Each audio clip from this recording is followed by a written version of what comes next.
If you're living the fake rich lifestyle, here's how to snap out of it. Number one, stop financing your ego. Kung bumibili ka ng mamahalin na bagay to impress your barkada or para sa likes, pause for a minute. Ego purchases give you a 5-minute high, pero ang kapalit naman nun, napakadaming stress at utang. And the worst part, it's an endless cycle. Kasi bukas makalawa, may bago na namang gamit yung barkada mo. Or wala ka na namang like, so bibili ka na naman ng panibagong flex. Number 2, trade instant clout for future financial freedom. So bago mo iswipe yung credit card mo para sa luxury bag na hindi mo naman talaga afford, ask yourself, do I want likes today or financial freedom in the next 5 years? Ang fake rich life kasi, ang nakukuha mo lang instant gratification. It feels good today habang binibili mo yung bag, but it leaves you broke later on or worse for the rest of your life. Number 3, stop playing the comparison game. Huwag mong i-compare yung day 1 mo sa day 1,000 ng iba kasi hindi mo alam kung paano sila nakarating doon.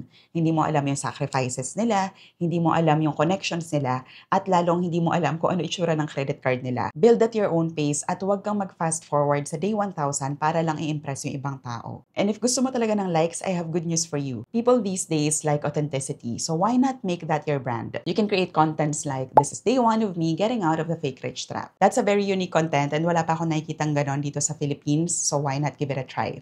That's it for today. Ciao!